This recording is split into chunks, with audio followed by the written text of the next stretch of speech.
دورہ تفسیر قرآن پارہ نمبر 10 سورۃ انفال اور سورۃ توبہ۔ سورۃ انفال میں مال غنیمت کے احکامات ہیں، کچھ جنگی ہدایات دی گئی ہیں، کہ بدر کے کچھ حالات و واقعات کا ذکر ہے۔ مال غنیمت کے متعلق اللہ تعالیٰ نے حکم فرمایا کہ مال غنیمت کے 5 حصے کرو، اس میں سے ایک اللہ اور اس کے رسول کا ہوگا، جس میں سے رشتہ داروں، یتیموں، مسکینوں اور مسافروں پہ خرچ کیا جائے گا، باقی 4 حصے مجاہدین کے ہوں گے۔ جنگ بدر کو یوم الفرقان کہا گیا، حق اور باطل کے درمیان فیصلہ کن دن۔ پھر اللہ تعالیٰ نے فرمایا تمہاری تو اس کی کوئی پلاننگ نہیں تھی اور ابو سفیان کا قافلہ کنارے کنارے سے ہی گزر جانا تھا، لیکن اللہ تعالیٰ کا فیصلہ شدہ امر ہو کے رہنا، اور باوجود اس کے کہ تمہاری جنگ کی کوئی پلاننگ نہیں تھی، اللہ تعالیٰ کو منظور یہ تھا کہ جو مرے وہ بصیرت پہ مرے اور جیتا رہے وہ بھی حق کو پہچان کر جیتا رہے، یعنی آزمائش کرنی تھی، کھوٹا کھرا دکھانا مقصود تھا۔ اور اللہ تعالیٰ کی حکمت عملی ہے کہ اس نے تمہیں کافروں کو تھوڑا دکھایا اور تمہاری خواب میں کافروں کو تھوڑا دکھایا، یعنی مسلمانوں کا مورال بلند ہو گیا، اور کافر جو تھے ان کو ڈیئرنگ مل گئی کہ مسلمان تو تھوڑے سے ہیں تو ہم ان پہ غلبہ پا لیں گے، جبکہ مسلمانوں کا حوصلہ اور مورال بلند ہو گیا، تاکہ اللہ کو جو کام منظور تھا وہ کر ڈالے، اور سب کاموں کا رجوع اللہ ہی کی طرف۔ جنگی احکامات کچھ دیے گئے ہیں کہ اے مومنوں، جب تمہارا کسی کفار کی جماعت سے مقابلہ ہو تو نمبر 1 ثابت قدم رہو، نمبر 2 اللہ کو بہت یاد کرو، اور نمبر 3 اللہ اور اس کے رسول کی اطاعت کرو۔ اس کے بعد ضمنی صبر کرنے کا بھی حکم دیا گیا، اور جن کاموں سے منع کیا گیا اس میں تھا کہ آپس میں جھگڑا نہ کرنا، ورنہ تم بزدل ہو جاؤ گے اور تمہاری دہشت ختم ہو جائے گی، اور پھر آگے اترانے سے منع کیا گیا۔ شیخی خوری مومن کے اوصاف میں سے نہیں ہے، کیونکہ قریش اس وقت اپنے ساتھ گانے بجانے والوں کو ساتھ لے کے جاتے تھے، اور ان کے کچھ شعراء ہوتے تھے جو اشعار پڑھ رہے ہوتے، اتراتے ہوئے اور دکھاوا کرتے ہوئے جاتے تھے، جبکہ مومن اس کے برخلاف تسبیح کرتے ہیں اور سجدے کرتے ہیں راتوں میں۔ شیطان جو تھا اس وقت سراقہ کے روپ میں آیا اور اس نے کافروں کو مزید اکسایا کہ ان مسلمانوں سے جنگ کرو، میں تمہارے ساتھ دوں گا، لیکن جب اس نے فرشتوں کو دیکھا تو وہاں سے دم دبا کے بھاگ گیا اور کہنے لگا کہ میں تو اللہ سے ڈرتا ہوں اور میں ان کو دیکھ سکتا ہوں جن کو تم نہیں دیکھ سکتے۔ منافقین کا آخرت میں جو انجام ہے وہ بیان کیا گیا ہے۔ فرشتے جب ان منافقین کی جان نکالیں گے تو ان کے منہ اور پیٹھوں پہ ضرب لگائیں گے اور کہیں گے کہ اب دوزخ کا مزہ چکھو، یہ ان اعمال کی سزا ہے جو تمہارے ہاتھوں نے آگے بھیجے، اور جان لو کہ اللہ بندوں پہ ظلم نہیں کرتا۔ عذاب کا ایک اصول بیان کیا گیا ہے کہ اللہ تعالیٰ جو نعمت کسی قوم کو دیتا ہے، جب تک وہ خود اس نعمت کو نہ بدل دے اللہ اس کو بدلہ نہیں کرتا۔ طرح ہی وہ اپنے حالات بہتر کرنے کے لیے خود جدوجہد نہ کرے تو اللہ نہیں کرتا، اور نہ ہی کسی سے دی ہوئی نعمت چھینتا ہے۔ فرعون والوں کا حال تم لوگوں کے سامنے ہے کہ ان کو اللہ نے ان کے گناہوں کے سبب ہلاک کر دیا۔ کافر جو ہیں وہ اللہ کے نزدیک چوپایوں سے بھی بدتر ہیں۔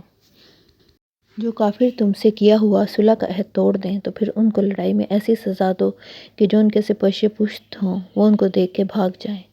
اور ان کو عبرت حاصل ہو۔ یہ ایسا نہیں ہے کہ اسلام کوئی سخت مذہب ہے، بلکہ سب دنیا میں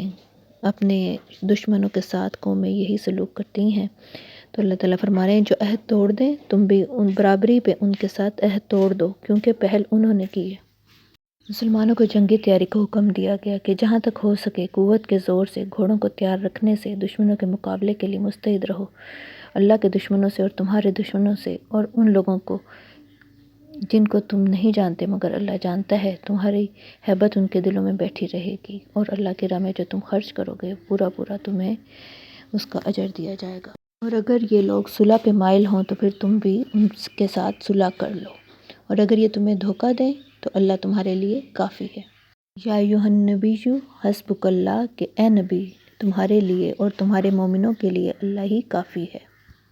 پھر مومنوں کو جہاد کی ترغیب دی گئی ہے کہ اگر تم میں سے 20 ہوں گے تو وہ 200 پہ غالب ہوں گے، اور 100 ہوں گے تو وہ 1000 پہ غالب ہوں گے، لیکن اس کے بعد اللہ تعالیٰ نے فرمایا کیونکہ تمہارے اندر طاقت کم ہے اور ہم نے تم سے تمہارا بوجھ ہلکا کر دیا، لہٰذا تم میں سے 100 200 پہ غالب رہیں گے، یعنی دگنی تعداد پہ تم ہمارے حکم سے غالب رہو گے۔ اور جنگی قیدیوں کے متعلق اللہ تعالیٰ نے فرمایا کہ جب تک اچھی طرح قتال نہ کر لو اور ان کو اچھی طرح سزا نہ دے لو، قیدی مت بناؤ۔ ایسا نہ ہو کہ فدیے کی خاطر اور اس کے لالچ میں تم قیدی بنا لو اور تم لوگ دنیا کے مال کے طالب ہو، اور اللہ تعالیٰ آخرت کی بھلائی چاہتا ہے۔ لیکن مال غنیمت جو ہے وہ تمہارے لیے حلالً طیباً رزق ہے، وہ تم کھاؤ اور اللہ سے ڈرتے رہو، اللہ بخشنے والا مہربان ہے۔ پھر جنگی قیدیوں کے بارے میں حکم دیا گیا کہ اگر تمہارے دلوں میں خیر ہوئی تو اللہ تعالیٰ تمہارا مال بھی تمہیں دوبارہ واپس لوٹائے گا اور تمہارے گناہ بھی معاف کر دے گا۔ پھر آپ صلی اللہ علیہ وسلم کو اختیار دیا گیا تھا، تو آپ صلی اللہ علیہ وسلم نے ان کو حکم دیا کہ ایک قیدی 10 مسلمانوں کو تعلیم دے، یا پھر اگر وہ پڑھے لکھے نہیں ہیں تو فدیہ دے کے اپنے آپ کو چھڑا سکتے ہیں۔ پھر اللہ تعالیٰ نے ایمان لانے والوں کی اور ہجرت کرنے والوں کی تعریف کی ہے کہ جو اللہ کی راہ میں اپنے مال اور جان سے لڑے، اور جنہوں نے ہجرت کرنے والوں کو جگہ دی اور ان کی مدد کی، یہ سب ایک دوسرے کے رفیق ہیں۔ اور جو لوگ ایمان تو لے آئے لیکن ہجرت نہیں کی، تو تمہارا ان کی رفاقت سے کچھ سروکار نہیں۔ ہاں، اگر دین کے معاملات میں وہ تمہاری مدد طلب کریں تو تمہیں مدد کرنی چاہیے، مگر ان لوگوں کے مقابلے میں مدد نہ کرو جن سے تمہارا صلح کا معاہدہ ہو، کوئی ایگریمنٹ ہو، تو پھر ان کے خلاف ان کی مدد نہ کرو۔ اللہ تم سب کے کاموں کو دیکھ رہا ہے، اور اگر یہ تم سے دھوکہ دینا چاہیں تو پھر اللہ نے ان کو تمہارے قبضے میں کر دیا۔ اللہ دانا اور حکمت والا ہے۔ یہی سچے مومن ہیں، ایمان لانے والے اور ہجرت کرنے والے۔ ان کا تم پہ بہت حق ہے، لیکن بہرحال صلبی رشتہ دار جو ہیں ان کے حقوق زیادہ ہیں، وہ زیادہ وراثت میں اہم ہیں، کیونکہ اسلام دین فطرت ہے، لہٰذا خونی رشتوں کا زیادہ حق ہے مومنین پر۔ سورۃ توبہ سے پہلے بسم اللہ نہیں ہے، کیونکہ اللہ تعالیٰ نے ہی نازل نہیں فرمائی، اور غالباً اس کی یہ وجہ ہو کیونکہ اس میں مشرکین سے اعلان بیزاری کیا گیا ہے۔ اللہ تعالیٰ نے حکم دیا کہ 4 مہینے کی مہلت دی گئی ہے مشرکین کو، اس کے بعد ان کو بیت اللہ سے یا حرم سے نکال دیا جائے، اور تم اللہ کو عاجز نہیں کر سکو گے۔ یہ حج اکبر کے دن اعلان کیا گیا کہ اللہ اور اس کا رسول مشرکوں سے بیزار ہے۔ توبہ کرو تو تمہارے حق میں بہتر ہے، اور اگر اللہ سے مقابلہ کرو تو جان لو تم اللہ کو ہرا نہیں سکتے۔ لوگوں نے تم سے عہد کیا ہے، پھر انہوں نے تمہارے خلاف کوئی قصور نہیں کیا، نہ ہی تمہارے میں کسی کی مدد کی، ان کے ساتھ عہد پورا کرو۔ جب عزت کے مہینے گزر جائیں تو مشرکوں کو جہاں پاؤ قتل کرو۔ اگر مشرکین تم سے پناہ کے خواستگار ہوں تو پھر ان کو پناہ دو، یہاں تک کہ وہ کلام اللہ سننے لگیں، پھر انہیں ان کی امن کی جگہ واپس پہنچا دو۔ ان کے ساتھ قول و قرار کو کیسے قائم رکھو گے؟ حالانکہ ان کا حال یہ ہے کہ اگر یہ تم پہ غلبہ پا لیں تو نہ وہ رشتہ داری کا کوئی خیال رکھیں گے اور نہ ہی اپنے عہد کا کوئی پاس رکھیں گے، کیونکہ انہوں نے اللہ کی آیات کے عوض تھوڑا سا فائدہ حاصل کیا، اور لوگوں کو یہ اللہ کے راستے سے روکتے ہیں۔ تاہم اگر یہ نماز قائم کریں اور زکوٰۃ ادا کریں تو پھر یہ تمہارے بھائی ہیں۔ کیا تم سمجھتے ہو کہ تمہیں چھوڑ دیا جائے گا جبکہ اللہ نے ابھی تمہاری آزمائش نہیں کی ہو؟ اور جس طرح سونے کو بھٹی میں تپا کے کندن بنایا جاتا ہے، تو اس طرح اللہ تعالیٰ کھوٹے کو کھرے سے جب تک الگ نہ کر لے تب تک وہ تمہیں تمہارے حال پہ نہیں چھوڑے گا۔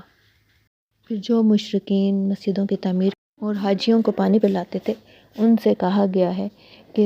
کہ یہ کام ان لوگوں کے برابر نہیں ہو سکتے جو ایمان لائے اللہ اور آخرت پر، اور انہوں نے اللہ کے راستے میں جہاد کیا۔ اور مشرکین کا کام نہیں ہے کہ وہ عبادت گاہ بنائیں یا مسجدوں کو تعمیر کریں اور حاجیوں کو پانی پلائیں، یہ تو ان لوگوں کا کام ہے۔ اللہ کی مسجدوں کو وہ لوگ آباد کرتے ہیں جو اللہ اور روز قیامت پہ ایمان لاتے ہیں، نماز پڑھتے اور زکوٰۃ دیتے ہیں، اور اللہ کے سوا کسی سے ڈرتے نہیں۔ پھر ان کی تعریف اللہ تعالیٰ نے فرمائی ہے جو ایمان لائے، انہوں نے ہجرت کی، جہاد کیا اپنی جان سے اور مال سے، انہی کے اعلیٰ درجے ہوں گے اللہ کے نزدیک۔ ان کو پروردگار اپنی رحمت اور خوشنودی کی جنت کی خوشخبری دیتا ہے، میں ہمیشہ ہمیشہ جنتوں میں رہیں گے۔ اور اے اہل ایمان، اگر تمہارے ماں باپ اور بہن بھائی ایمان کے مقابلے میں کفر کو پسند کریں تو ان سے دوستی نہ کرو۔ آگے ایک بہت ہلا دینے والی آیت ہے کہ کہہ دو کہ اگر تمہارے باپ، بیٹے، بھائی اور عورتیں اور خاندان کے آدمی اور مال جو تم کماتے ہو اور تجارت جس کے بند ہونے سے ڈرتے ہو اور مکانات جن کو پسند کرتے ہو تمہیں اللہ اور اس کے رسول سے اور اس کی راہ میں جہاد کرنے سے زیادہ عزیز ہو جائیں تو ٹھہرے رہو یہاں تک کہ اللہ اپنا عذاب کا حکم بھیج دے، اور اللہ نافرمان لوگوں کو ہدایت نہیں دیتا۔ آگے جنگ حنین کا ذکر ہے کہ اللہ تعالیٰ نے فرمایا کہ تم وہاں پہ اترانے لگے اور زمین اپنی فراخی کے باوجود تم پہ تنگ ہو گئی، لیکن پھر اللہ پاک نے فرشتوں کے ذریعے مومنین کی مدد کی اور ان کے دلوں میں سکینت نازل کی، ایسے لشکر جو دکھائی نہیں دیتے تھے، اور اللہ جس پہ چاہے مہربانی سے توجہ فرمائے۔ اے مومنو، مشرکین تو پلید ہیں، ناپاک ہیں، اور اس سال کے بعد وہ خانہ کعبہ کے قریب نہ جائیں۔ اہل کتاب میں سے جو لوگ اللہ اور آخرت پہ ایمان نہیں لاتے اور حلال چیزوں کو حلال اور حرام کو حرام نہیں سمجھتے تو ان سے جنگ کرو یہاں تک کہ وہ ذلیل ہو کر جزیہ دیں۔ آج بھی ماڈرن ملکوں میں، آسٹریلیا وغیرہ میں سب دوسری قوموں سے جزیہ وصول کرتے ہیں۔ پھر یہودیوں اور عیسائیوں کے گناہ کا ذکر ہے کہ انہوں نے حضرت عزیر علیہ السلام کو یہودیوں نے اللہ کا بیٹا قرار دیا اور عیسائیوں نے حضرت مسیح کو اللہ کا بیٹا قرار دیا۔ یہ تو ان کے منہ کی بات ہے اور یہ جھوٹ بولتے ہیں، اور یہ لوگ اپنے علماء اور مشائخ کو اللہ کے سوا رب بنا لیتے ہیں اور حضرت مسیح علیہ السلام کو حالانکہ انہوں نے تو توحید کا حکم دیا تھا۔ یہ اللہ کے نور کو اپنے منہ سے پھونک مار کے بجھانا چاہتے ہیں، جبکہ اللہ اپنے کو پورا کر کے ہی رہے گا۔ پھر جو لوگ اللہ کی راہ میں خرچ نہیں کرتے، سونا چاندی ذخیرہ کرتے ہیں، ان کے لیے جہنم کے عذاب کی خوشخبری دی گئی ہے کہ یہی سونا چاندی تپا کر اس سے ان کے منہ اور پیٹھوں کو داغا جائے گا۔ نسی کی رسم کا حکم ہے۔ حرمت کے 4 مہینے تھے۔ مشرکین ان میں سے ہر سال کوئی نہ کوئی چینجنگ کر لیتے کہ ایک مہینے کی جگہ اس دفعہ دوسرا مہینہ ہوگا، اس میں اپنے لیے قتال کو جائز کر دیتے۔ تو اس حکم سے منع کیا گیا ہے کہ اللہ نے ایسا کوئی حکم فرمان نازل نہیں کیا۔ جہاد سے روگردانی کرنے والوں کی مذمت کی جا رہی ہے کہ کیا ہو گیا کہ تم کاہلی اور سستی کے باعث زمین سے چپک جاتے ہو، اور جب تمہیں جہاد کا حکم دیا جاتا ہے تو تم نہیں نکلتے، چاہے تم ہلکے ہو یا بوجھل، یعنی تھوڑا ساز و سامان رکھتے ہو یا زیادہ، تم نکلو جہاد کے لیے اور اللہ تمہاری مدد کرے گا۔ جس طرح غار ثور میں اللہ تعالیٰ نے نبی پاک صلی اللہ علیہ وسلم کی مدد کی جب انہوں نے اپنے رفیق سے کہا کہ گھبراؤ نہ، اللہ ہمارے ساتھ ہے، اسی طرح آج بھی جنگ میں اللہ تعالیٰ تمہارا ساتھ دے گا۔ مشرکین کے بارے میں یا منافقین کے بارے میں فرمایا جا رہا ہے کہ وہ تم سے مختلف بہانے لگاتے ہیں۔ اگر مسافت قریب کی ہوتی اور سفر آسان ہوتا تو یہ نکل جاتے، لیکن یہ در حقیقت مشقت سے ڈرتے ہیں۔ اور آپ نے ان کو کیوں اجازت دی؟ آپ صلی اللہ علیہ وسلم سے پوچھا جا رہا، اللہ پاک سوال کر رہے ہیں کہ آپ نے ان کے بہانے کیوں؟ کہ آپ صلی اللہ علیہ وسلم اپنی طبیعت کی نرمی کے باعث منافقین کے عذر قبول کر لیتے تھے، تو اللہ تعالیٰ اس پر انہیں سرزنش فرما رہے ہیں اور فرماتے ہیں کہ اجازت یا بہانے وہی لوگ لگاتے ہیں جو اللہ پہ اور آخرت پہ ایمان نہیں رکھتے اور ان کے دل شک میں مبتلا ہیں، لیکن اللہ نے ان کا اٹھنا اور نکلنا پسند ہی نہیں کیا اور ان کو جہاد کے لیے نکلنے ہی نہیں دیا۔ اور اگر یہ نکل بھی جاتے جہاد میں تمہارے ساتھ تو شرارت ہی کرتے اور تم میں فساد ڈلوانے کے لیے ہی دوڑے پھرتے، کیونکہ پہلے بھی یہ ایسے ہی تمہارے لیے الٹ پھیر کرتے رہے یہاں تک کہ اللہ کا حکم آ گیا۔ اور ان میں سے کچھ ایک منافق نے کہا تھا کہ رومی عورتیں بہت خوبصورت ہیں تو مجھے فتنے میں نہ ڈالیں، میں کیسے اپنی حفاظت کروں گا؟ تو اللہ تعالیٰ فرما رہے ہیں کہ فتنے میں تو یہ پڑے ہوئے ہیں اور بے شک دوزخ سب کافروں کو گھیرے ہوئے ہے۔ منافقین کی نشانی بتائی ہے کہ ایک تو وہ نماز کو آتے ہیں تو سستی اور کاہلی سے، اور خرچ بھی کرتے ہیں اللہ کے راہ میں تو ناخوشی سے، تو یہ ان سے ہم قبول نہیں کریں گے اس طرح رو دھو کے جو یہ اللہ کی راہ میں خرچ کرتے ہیں۔ حال ان کا یہ ہے کہ اگر ان کو کوئی بچاؤ کی جگہ ملے تو جہاد سے بچنے کے لیے کسی غار میں یا زمین کے اندر کوئی گھسنے کی جگہ مل جائے تو اس میں رسیاں توڑواتے ہوئے یہ بھاگ جائیں اور اپنے آپ کو جہاد کی مشقت سے بچا لیں۔ اور زکوٰۃ کے مصارف کا ادھر ذکر ہے کہ زکوٰۃ مفلسوں، محتاجوں، کارکنان زکوٰۃ اور جن کا دل مائل کرنا مقصود ہو، یعنی نو مسلم جو ہوں، ان کے لیے غلاموں کے آزاد کروانے میں، قرض داروں کا قرض ادا کرنے میں، اللہ کی راہ میں اور مسافروں کی مدد میں خرچ کرنی چاہیے۔ یہ اللہ کی طرف سے مقرر کیے گئے ہیں 8 مصارف زکوٰۃ ہیں۔ اس کے علاوہ منافقین مسلمانوں پہ مختلف قسم کی طعنہ زنیاں کرتے تھے کہ یہ کتنا تھوڑا مٹھی بھر غلہ اللہ کی راہ میں جمع کروانے آئے ہیں، یا نبی پاک صلی اللہ علیہ وسلم کو کانوں کا کچا کہتے تھے۔ ان سب باتوں پر سرزنش کی جا رہی ہے کہ جو شخص اللہ رسول سے مقابلہ کرتا ہے تو اس کے لیے جہنم کی آگ تیار کی گئی ہے۔ جب مسلمان ان سے کسی بات کے بارے میں استفسار کرتے تو کہتے ہم تو مذاق کرتے تھے۔ ان سے پوچھو کیا یہ اللہ، اس کے رسول اور اس کی آیتوں کا مذاق اڑاتے ہیں؟ منافق مرد اور عورت یہ ایک دوسرے کے خیر خواہ ہوتے ہیں اور یہ ایک دوسرے کی برائی کے کاموں میں مدد کرتے ہیں۔ جب ان کو قوم نوح، عاد، ثمود کے واقعات یاد کروائے گئے، حضرت ابراہیم، حضرت اصحاب مدین اور الٹا دینے والی بستیوں کی خبر بتا کر اللہ تعالیٰ انہیں ان کے اعمال پہ متنبہ فرما رہے ہیں، جبکہ مومن مرد، عورتیں یہ سب نیکی کے کاموں میں ایک دوسرے کا ساتھ دیتے ہیں، نیکی کا حکم کرتے ہیں، برائی سے روکتے ہیں، نماز قائم کرتے ہیں، زکوٰۃ ادا کرتے ہیں، اللہ اور رسول کی اطاعت کرتے ہیں۔